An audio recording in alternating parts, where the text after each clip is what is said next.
అందరికీ నమస్కారం. It's okay పాడ్కాస్ట్కి స్వాగతం. నేను మీ సుధామయిని. మరిన్ని మంచి విషయాలు మీ ముందుకు తేవాలంటే నాకు సపోర్ట్ చేయాలిగా. సో ఫార్ నా కంటెంట్ మీకు నచ్చితే please like, share and subscribe చేయండి. ఇక రోజు టాపిక్లోకి వెళ్ళిపోదాం. కొన్ని గాయాలు కనిపిస్తాయి, కానీ కొన్ని గాయాలు మాటల రూపంలో మనసులో దాగి ఉంటాయి. ఎవరో క్యాజువల్లీ అన్న ఒక మాట, ఎవరో కోపంలో చెప్పిన ఒక సెంటెన్స్, లేదా ఇయర్స్ క్రితం విన్న ఒక క్రిటిసిజం కూడా మన హార్ట్లో చాలా కాలం మిగిలిపోతుంది. మనిషికి సమ్ టైమ్స్ ఫిజికల్ పెయిన్ కన్నా వర్డ్స్ వల్ల ఎక్కువగా బ్రేక్ అవుతాడు. ఎందుకంటే గాయం మానిపోతుంది, కానీ మాటలు మళ్ళీ మళ్ళీ గుర్తొస్తుంటాయి. కానీ గుర్తుంచుకోండి, ఇతరుల మాటలు మీ విలువను డిసైడ్ చేయవు. మీరు వినాల్సిన ముఖ్యమైన వాయిస్ మీ ఓన్ ఇన్నర్ వాయిస్. ఈ రోజు పాడ్కాస్ట్ మాటల వల్ల హర్ట్ అయిన హార్ట్కి ఒక జెంటిల్ రిమైండర్. హీల్ అవ్వడం పాసిబుల్, మళ్ళీ స్మైల్ చేయడం పాసిబుల్. ముఖ్యంగా ఇతరుల హార్ష్ వర్డ్స్ కన్నా మన పీస్ని ఎంచుకోవడం possible. So take a deep breath and let's begin healing from the words that hurt.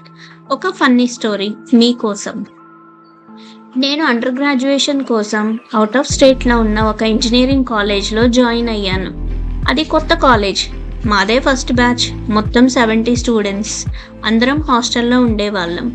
మా తెలుగు స్టూడెంట్స్ మాత్రం 5గురే. మిగతా అందరూ లోకల్స్. వాళ్ళు డిఫరెంట్ లాంగ్వేజ్ మాట్లాడేవారు. నాకు మొదట్లో ఆ లాంగ్వేజ్ అసలు అర్థమయ్యేది కాదు. కానీ వాళ్ళు నన్ను చూసి ఏదో అనేసి, ఇంగ్లీష్లో చెప్పడానికి ఏమీ లేదు, నీ గురించి మంచిగానే మాట్లాడుతున్నాం అనేవాళ్ళు. తర్వాత పక్కకు వెళ్ళి నవ్వుకునేవాళ్ళు. కానీ కొన్నిసార్లు జరిగిన తర్వాత నాకు డౌట్ వచ్చింది, వాళ్ళు నన్ను టీస్ చేస్తున్నారా లేక నిజంగానే మంచిగా మాట్లాడుతున్నారా అని. అప్పుడే నాకు ల్యాబ్లో ఒక లోకల్ ఫ్రెండ్ అయింది. మేమిద్దరం మంచి టీం అయ్యాం. ఒకరోజు క్యాజువల్గా మాటల్లో పెట్టి కొన్ని వర్డ్స్ మీనింగ్ అడిగాను.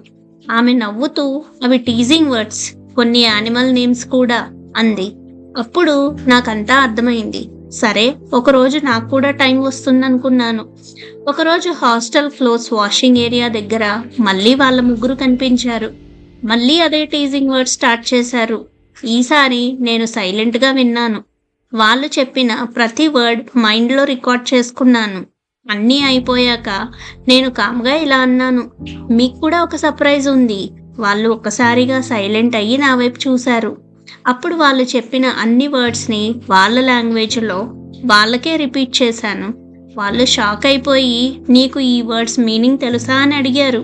నేను నవ్వుతూ, లాస్ట్ టైం మీరే కదా ఇవి మంచి వర్డ్స్, నేను చాలా మంచిదాన్ని అని చెప్పారు. నేనే కాదు, మీరు కూడా చాలా మంచి వాళ్ళే అన్నాను. కానీ ఈసారి వాళ్ళ లాంగ్వేజ్లో చెప్పాను. చుట్టూ ఉన్న లోకల్స్ అంతా క్లాప్ కొట్టారు. వాళ్ళు మాత్రం సైలెంట్గా అక్కడి నుంచి వెళ్ళిపోయారు. ఆ రోజు తర్వాత నా దగ్గరకు వచ్చి టీస్ చేసే ధైర్యం వాళ్ళకి రాలేదు. ఆ టైంలో నాకు అలా తిరిగి ఆన్సర్ ఇవ్వడమే హీలింగ్ అనిపించింది. ఎందుకంటే కొన్ని వర్డ్స్ మనకు చాలా హర్ట్ చేస్తాయి. కానీ నిజంగా ఏదైనా మాట, ఇన్సల్ట్, టీజింగ్ లేదా పెయిన్ఫుల్ ఎక్స్పీరియన్స్ మనల్ని డీప్లీ ఎఫెక్ట్ చేస్తూ ఉంటే దాన్ని ఒక్కరే మోస్తూ సైలెంట్గా సఫర్ అవ్వకండి.